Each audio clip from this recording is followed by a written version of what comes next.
Como vimos no vídeo anterior, a Reforma Protestante foi o maior movimento que reconfigurou a Europa no milênio passado. O marco histórico foi na Alemanha, mas também estava ocorrendo em outros países. Esse movimento também chegou à Inglaterra. Nós vemos pelos pré-reformadores que esse movimento já vinha ocorrendo na Inglaterra, por meio da figura de, mais tarde, no século XVI, pós-reforma protestante, onde o rei era Henrique VIII. Ele possuía o título de defensor da fé por ter feito oposição e resistências às ideias reformistas, até o seu divórcio e o seu decreto, o Ato de Supremacia de 1534 e o surgimento da Igreja Anglicana. Juridicamente era uma igreja autônoma em relação a Roma, porém era católica em relação às suas teses e às suas práticas litúrgicas. Henrique VIII morre e seu filho Eduardo VI. Eduardo foi criado por tutores protestantes e, no curto período em que esteve no trono, empreendeu muitas reformas na Igreja Anglicana. Com a sua morte, assume sua irmã, Maria Tudor, mais conhecida como Maria a Sanguinária. Um período de perseguição, mais de 2.000 aprisionamentos e mortes. Após a morte de Maria, Elizabeth assume o trono e faz o Acordo Elisabetano, traçando uma via média na Igreja Anglicana. Torna-se uma igreja calvinista na teologia, mas erastiniana, católica e também na liturgia. Durante esse período surge o movimento puritano. No movimento puritano há dois principais grupos: o que desejava que a igreja fosse purificada por inteiro e que estavam trabalhando para isso, e o segundo, que foram chamados de separatistas. Eles romperam com a igreja anglicana. Dentro desse grupo separatista havia os dissidentes que foram perseguidos pelos puritanos. Dentre eles estavam os Quakers, os Quakers, os Adventistas, a Quinta Monarquia, e também, dentre os separatistas, estavam os batistas. Antes de adentrarmos a história dos batistas, advindos dos separatistas ingleses, eu gostaria de explicar para vocês que existem três teorias sobre o surgimento dos batistas. A primeira é o sucessionismo, que não possui um fundamento histórico. Se tornou muito popular por meio do livro Rastro de Sangue, de J. Carroll. Difundido no século XIX nos Estados Unidos, o landmarquismo defendia uma linhagem ininterrupta desde a época de Jesus. A segunda teoria é do anabatismo, que também não possui fundamento histórico, mas foi utilizada devido às afinidades como o batismo e a separação da igreja e o Estado. E a terceira teoria, que essa é a mais aceita, que possui um grande acervo histórico, fundamentos, documentos que defendem essa tese, que é defendido por muitos historiadores, como Kenneth Laurent, Michel Hayek, Thomas Nero, Timothy George, que defendem que os batistas surgem em solo inglês a partir do movimento puritano do século XVII. É importante lembrar também que durante o século XVII estava ocorrendo na Holanda o debate dos 5 pontos do calvinismo, que era uma refutação ao arminianismo. É lá na Holanda também que os batistas encontram um solo para se difundirem. O desconhecimento da própria história é um perigo significativo para qualquer instituição e principalmente para a igreja. Aqui nós vimos três consequências de não conhecer a história da igreja, como o surgimento dessas três teorias, do surgimento dos batistas, algumas delas infundadas e sem fundamentos históricos, sem documentos históricos, na verdade, né? Como a primeira teoria do sucessionismo e a segunda dos anabatistas. O ditado popular, um povo que não conhece sua história está fadado a repeti-la, particularmente é relevante nesse contexto, porque precisamos estudar a história da igreja. Vamos ver alguns pontos dos principais perigos de uma igreja que não conhece sua própria história, antes de adentrarmos na história dos batistas. Os principais perigos são a repetição de erros doutrinários e heresias. A história da igreja é marcada por grandes debates e concílios que definiram as doutrinas centrais do cristianismo, como a Trindade e a natureza de Cristo, em oposição a heresias. Uma igreja ignorante do passado pode ingenuamente reintroduzir erros teológicos que foram refutados séculos atrás, por faltar-lhe o conhecimento do caminho já percorrido. O segundo ponto é a vulnerabilidade, a manipulação e a revisão histórica. O desconhecimento histórico torna a igreja incapaz de se defender contra críticas injustas ou contra a reescrita tendenciosa do seu passado por forças externas ou internas. A falta de uma base histórica sólida também dificulta a explicação de sua identidade, sua missão e suas ações ao longo do tempo. O terceiro ponto é a perda da identidade e fundamento. Eu julgo esse ser um dos pontos mais críticos, a perda da identidade. A igreja corre o risco de se tornar uma instituição sem raízes profundas, perdendo a noção de sua continuidade histórica com os apóstolos e com os crentes de séculos passados. pode também levar à substituição de sua missão central, a pregação do Evangelho, por outras atividades, confundindo-se com organizações seculares como ONGs e empresas, pois não entende o seu propósito original e histórico. O quarto ponto é uma inovação sem base, novidades extremas. A ignorância do passado nos leva a crer que tudo o que se faz é novo ou inversamente, que práticas antigas e descartadas são grandes descobertas. Isso pode levar a modismos doutrinários ou litúrgicos que não têm sustentação na tradição apostólica ou no desenvolvimento teológico saudável. O quinto ponto é a falta de apreciação pela herança e sacrifício. Sem conhecer o sofrimento, o martírio e o trabalho árduo dos crentes do passado, a igreja moderna pode ter uma fé superficial e pouco resiliente diante das dificuldades atuais. O sacrifício e a dedicação dos reformadores, missionários e pais da igreja deixam de servir como inspiração e modelo. Resumindo tudo o que eu disse, uma igreja que não conhece a sua história, ela acaba perdendo a sua memória, o seu fundamento intelectual e sua capacidade de discernimento, tornando-se vulnerável a repetir os erros antigos e a se desviar de sua missão essencial. É imprescindível que os crentes estudem a história da igreja, principalmente a história de suas congregações. Ela nos ajuda a compreender o presente, a conhecer as doutrinas centrais, a aprender com as experiências do passado, a entender os contextos bíblicos e teológicos ao longo dos séculos, a reconhecer a contribuição para a civilização ocidental, também para o fortalecimento da nossa fé e da nossa identidade e um diálogo à unidade. É pensando nisso que nós vamos agora entrar na história dos batistas, olhando para uma história fundamentada em um acervo histórico, em documentos históricos comprovados e defendidos por historiadores, que é a terceira teoria, que eu nem gosto de chamar de teoria, mas que é a história por meio dos separatistas ingleses. Dentre a história dos batistas e dos separatistas ingleses, nós podemos dividi-la em particulares e gerais. A diferença dos batistas particulares e gerais estava na perspectiva soteriológica. Os batistas gerais eram arminianos, eles acreditavam que Cristo morreu por todas as pessoas. Já os batistas particulares eram calvinistas e acreditavam que Cristo morreu pela igreja, pelos seus eleitos. Vamos olhar primeiro para os batistas gerais e o surgimento dos distintivos batistas.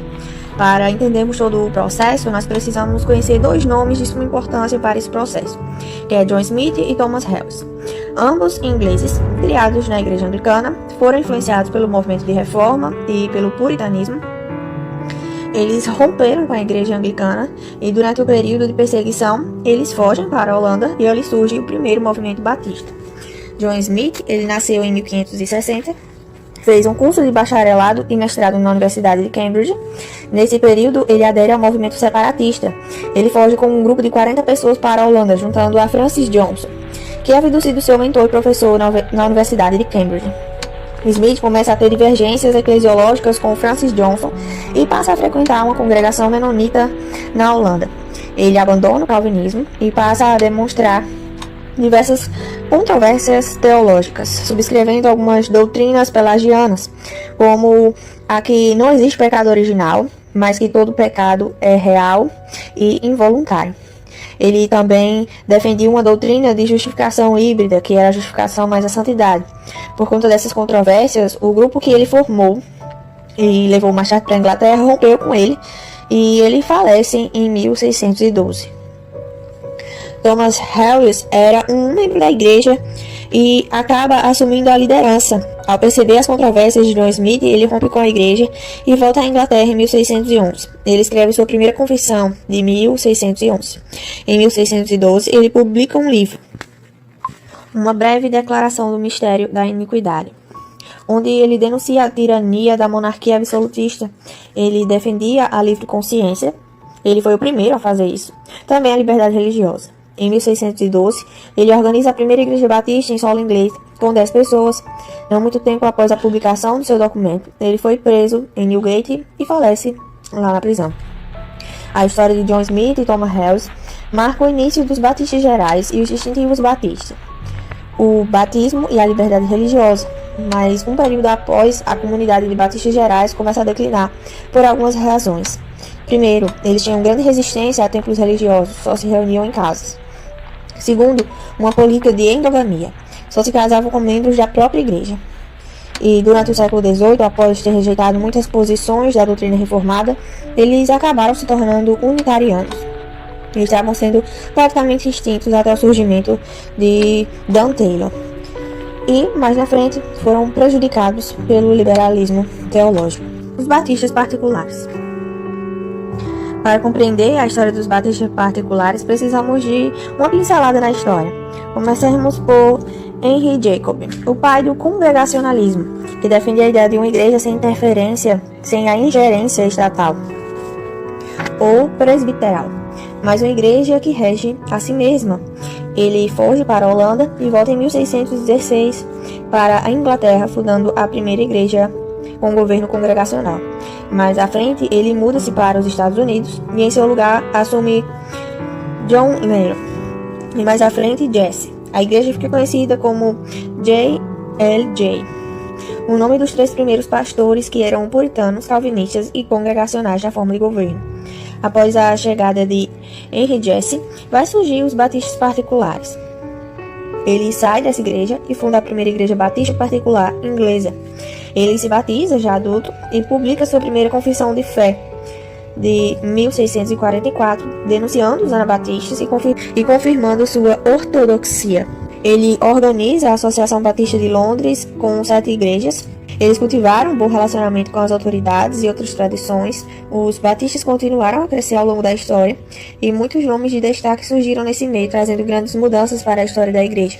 Entre eles, homens como Heiser Knowles, o primeiro batista a possuir um doutorado, que escreveu contra alguns pentecostais de sua época. Benjamin Kitt, que escreveu um catecismo, pai do campo congregacional e da Inódia. E William Kiffen, um empresário que se tornou muito rico e usou seus recursos para o avanço do reino, na plantação de novas igrejas, pagou fiança para os que estavam sendo presos. Joe Bunyan, um funileiro também, que possuiu grandes talentos, principalmente como escritor, escreveu O Peregrino, sendo o segundo livro mais lido na língua inglesa, e Charles Spurgeon, o príncipe dos pregadores, com distintivos batistas, mas um reformado calvinista, defensor das doutrinas da graça e da eleição incondicional. Voltemos nossos olhos agora para o avanço dos batistas na linha do tempo. Apesar de todo o distintivo batista e por serem conhecidos principalmente por o seu batismo de crentes adultos e o batismo por imersão, os batistas só vão adotar mesmo o batismo por imersão em 1641. Em 1638, a primeira igreja batista na América do Norte é formada na Providence, Rhode Island, nos Estados Unidos, por Roger Williams e o Dr. John Clark Williams, os pioneiros da liberdade religiosa na América e fundador dessa colônia. Em 1644, acontece a publicação da Confissão de Fé de Londres, a primeira, em Londres, na Inglaterra, por meio dos batistas particulares, diferenciando dos batistas gerais arminianos. Essa confissão vai trazer essa distinção entre eles. Em 1689, é a segunda publicação da Confissão de Fé de Londres, onde muitas pessoas subscreveram ela, em Londres, na Inglaterra. O documento mais influente na história confessional calvinista. Nesse mesmo período, John Bunyan estava ativo no fim do século XVIII, início do movimento missionário moderno lá na Inglaterra, por meio de William Carey, o pai das missões modernas. Ele publica algumas obras também, e em 1792 ele parte para a Índia em 1793 e impulsiona a expansão batista global. William Carey também vai influenciar em muitas questões civis lá na Índia. A partir da Inglaterra, os batistas se espalham rapidamente nos Estados Unidos. Eles cresceram muito e defendiam fortemente a separação da igreja do Estado. Os batistas exerceram uma influência profunda, especialmente no que tange os princípios de governo e direitos civis. Obtiveram um impacto significativo na Constituição. John Leland foi crucial para que James Madison, o pai da Constituição, se comprometesse a incluir a garantia de liberdade religiosa, o que resultou na primeira emenda da Constituição dos Estados Unidos, e seu modelo de governo eclesiástico influenciou as ideias de autogoverno popular na América. gerou um grande foco na educação com a fundação de universidades, como o College of Rhode Island, em 1764, e promoveu a alfabetização e movimentos por direitos civis. Embora os batistas tenham passado por uma ruptura e uma era nebulosa para os batistas conservadores, os reformados, os batistas do Sul, uma divisão entre os batistas americanos, entre batistas Sul e do Norte, devido ao tema da escravidão em 1845, também foi tema de debate e ruptura em outras igrejas, como a presbiteriana também. Posteriormente, eles tiveram grandes papéis muito importantes na luta dos direitos civis, principalmente os batistas do Sul. A primeira igreja batista, organizada no Brasil, foi após a Guerra Civil Americana, em 1861 e 1865, com a imigração de americanos sulistas membros da Convenção Batista do Sul, a SBC. Em 10 de setembro de 1871, eles organizam a primeira igreja em Santa Bárbara do Oeste, na região de Americana, São Paulo. A igreja era composta majoritariamente por americanos, tinham cultos em inglês e seu foco era a comunidade americana. A expansão batista brasileira começou, de fato, com missionários enviados pela Junta de Missões Estrangeiras da Convenção Batista do Sul. A missão se inicia em 1881, com a chegada dos missionários William Book Bagby e sua esposa Anne Luther Bagby. Em 15 de outubro de 1888, eles realizam um trabalho voltado para a evangelização de brasileiros e fundam a primeira igreja batista da Bahia, em Salvador. Em 1884, o casal funda a primeira igreja batista no Rio de Janeiro. Outros nomes também se destacam como missionário, como Zacarias Clay Taylor e Salomão Luiz Ginsburg, o famoso vendedor de Bíblias. Os missionários investiram na educação, fundando colégios para formar lideranças e educar a juventude, como o Colégio Batista Taylor Egídio, em Salvador. Em 1907, ocorre a fundação da Convenção Batista Brasileira, a CBB, e a criação das juntas missionárias. Nos séculos que seguiram, os batistas tornaram-se uma das maiores e mais influentes denominações do Brasil, crescendo por meio do evangelismo e a plantação de igrejas. A CBB não possui uma confissão de fé, possui apenas uma declaração doutrinária que mistura princípios arminianos e calvinistas. Em 2017, especialmente no dia 31 de outubro, é fundado a CBRB, a Convenção Batista Reformada do Brasil, uma associação voluntária das igrejas batistas que seguem a teologia reformada. Estes professam a Confissão de Fé de 1689 com princípios calvinistas. Diversos outros pastores e líderes têm desempenhado papéis importantes na história batista. Muitos nomes como Russell Shedd, Vold Balkan, Paul Washer, John Piper, Mark Dever, Franklin Ferreira, Jonas Madureira, Judy Clay Santos, Wilson Porte, John MacArthur, David Plant, Fernando Angelim, Marcos Graconato, Paulo Júnior, Luiz Saião, Wayne Gruden, Dia Carson, Tony Hayek. Os batistas nasceram como um movimento de fé bíblica e liberdade de consciência no século XVII e se expandiram pelo mundo e no Brasil deixaram marcas profundas em evangelismo, missões e educação. Essa é a história dos batistas. Se você gostou desse vídeo, não esquece de deixar o seu like, compartilhar com mais pessoas, fazer o seu comentário e acompanhar, ative o sininho das notificações para acompanhar a nossa série sobre a história das igrejas. No próximo vídeo, iremos conhecer a história dos congregacionais. Então, não perde nenhum vídeo. Que Deus te abençoe e só lhe dê glória.